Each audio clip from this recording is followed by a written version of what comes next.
There's so many wonderfully strange things in Ling Ma's Severance.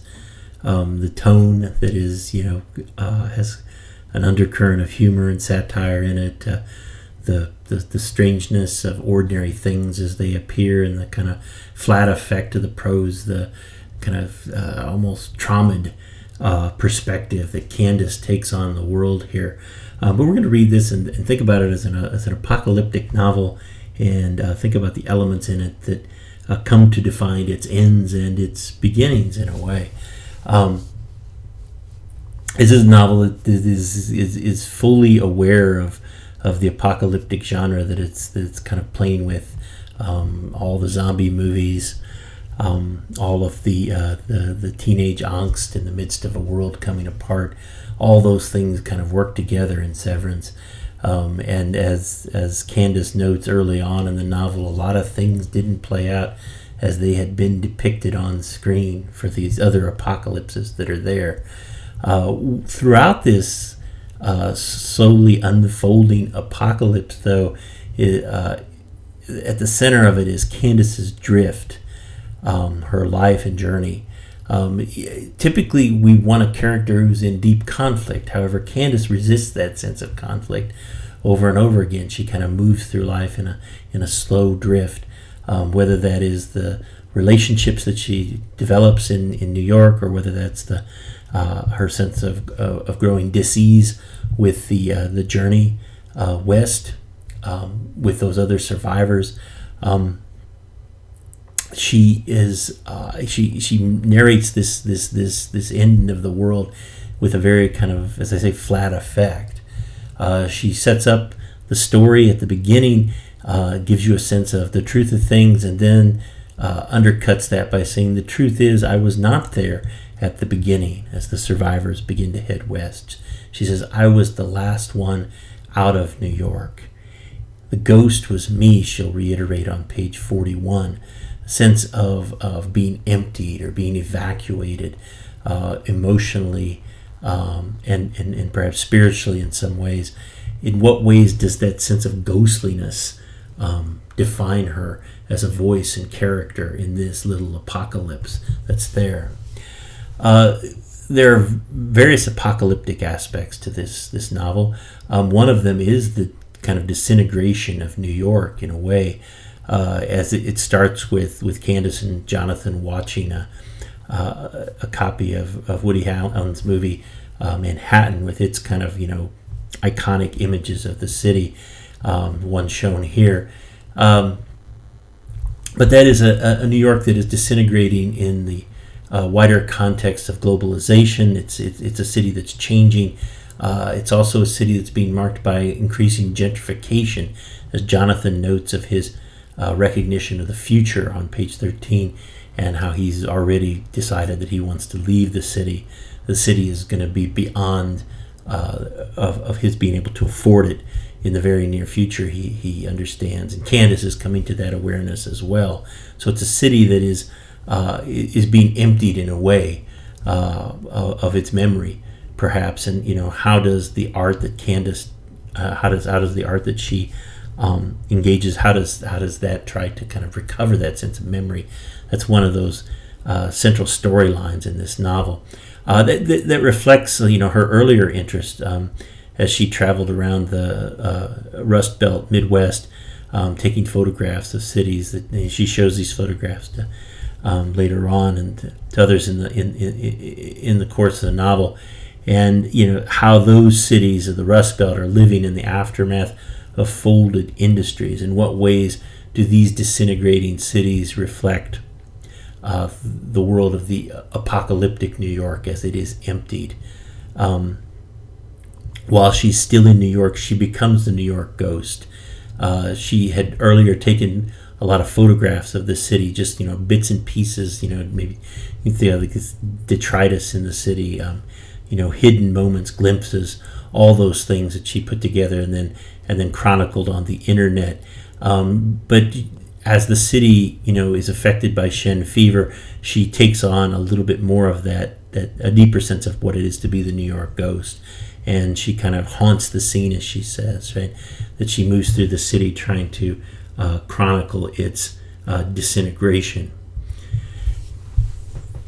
With the city's disintegration, she leaves New York, and she gathers with a group of survivors who are all feeling a sense of deep shame that they're survivors, and they're trying to work out that shame as they come together. And then they find themselves being led by a guy named Bob, who has promised them that there's a safe place that he knows of, that he just calls the facility, and it's located outside Chicago, Illinois. So he's leading them west from New York there.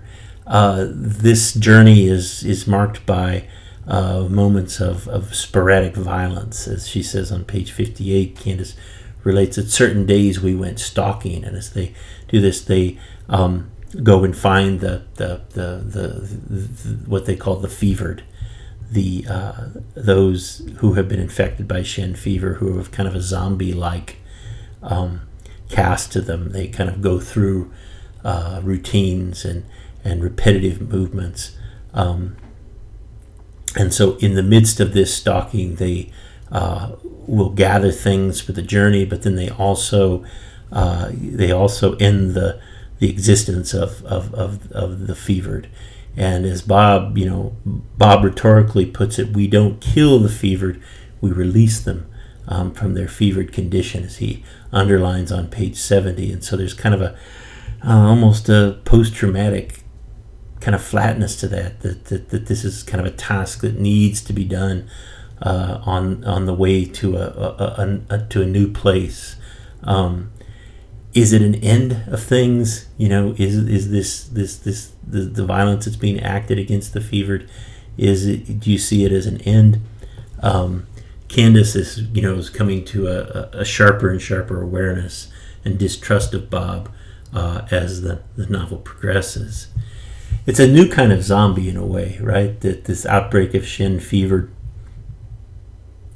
the way it affects human beings in the city and elsewhere is, as Candace will relate on page 28, the fevered were creatures of habit, mimicking old routines and gestures they must have inhabited for years or for decades. And so this kind of movement through old repetitive movements or old routines and old ritual, that the fevered are trapped in those things. As later on, as they travel towards Chicago, and they're on a stalking run, she comes in contact with a girl on page 68 and 69, near the bottom of 68. It was a girl 12 or 13 years old. She was reading, or assuming the act of reading. She turned a page and looked at it for a few seconds and then turned the page again. It was upside down. I craned my neck. A Wrinkle in Time, a vintage pink edition. As she read, she chewed her hair, a strand in her mouth. In fact, she was literally chewing all of her hair off. That was the sound that I was hearing. Hair chewing and the turning of pages. The carpet around her was covered with strands of auburn hair. She was fevered, obviously. She was thin from malnourishment, bruises running down her discolored, impossibly bony legs. Mosquitoes feasted on her open sores. Her bare calves were sticky with some kind of re-dried liquid. On the windowsill was a glass of possibly orange juice with a whitish mold growing in it. Periodically she reached up for it and drank the rotted juice. It's a redefined humanity that emerges in this among the fevered, right? That there's this sense of not impending violence being acted out by them, but a kind of interiorization that goes on within the fever. That the apocalypse itself kind of drives people into themselves and causes them to disappear into themselves. So it's a redefined human that emerges here in this quote-unquote end of things. Candace feels these various ends and new beginnings throughout the novel. As she meets Stephen early on, the older man with whom she has an affair, she feels a sense of needing a new beginning. She says, I needed something, on page 47, a point of entry into another life that wasn't just about milling around and walking. And it's at this point she goes to work for Spectra in their Bible division. Um, as in her work with them, she makes various trips to China for procurement and publishing purposes, and she has this one moment of memory that stuns her in a way. She finds a photograph of Claire Danes taken in the moment. In the moment when Romeo and Juliet, a film, was popular, and she sees the image and thinks about how it impacted her childhood. It was unbelievable to see the magazine photo here in China, finding a childhood artifact in such a strange place on the other side of the world. The world had kind of collapsed for her in a way, and that that she's haunting that collapsed space, a kind of ghost in this world that is disintegrating to some extent, at least. And this is also kind of reflected in her experience of remembering in childhood. As she says on page 98, the feeling of being in Fuzhou at night remains the same. When I was a kid, I named this feeling Fuzhou nighttime feeling. It is not a cohesive thing. This feeling, it reaches out and bludgeons everything. It is an excitement tinged by despair. It is despair heightened by glee. It is partly sexual in nature, though it precedes sexual knowledge. If Fuzhou nighttime feeling were a sound, it would be early mid-90s R&B. If it were a flavor, it would be the ice cold Pepsi we drink as we turn down tiny alleyways where little kids defecate wildly. It is the feeling of drowning in a big hot open gutter, of crawling inside an undressed, unstaunched wound that has never been cauterized. It's this feeling of like surviving something, but not entirely surviving it, perhaps, that is at the roots of the apocalypse in Severance, right? As Shen fever spreads, how does it redefine the human being? How does it redefine human memory? How does it redefine human connection in the cities that it decimates? And so you end up with this other experience of time and memory in the novel. From the very beginning, Candace notes we didn't know how to do anything, so we Googled everything. We Googled how to survive in the wild. That sense of not knowing how to kind of enact basic human patterns is really significant to this novel. And the internet becomes a kind of collective memory for Candace and the others as they try to kind of put together a post-apocalyptic life. The disease itself, the Shen fever, has an aspect of memory to it, as the fevered kind of get caught up in these endless routines. It's like nostalgia has something to do with it. Candace will say on page 143 in a conversation with the others that there's a sense of trying to recover memory through a physical task or physical repetition.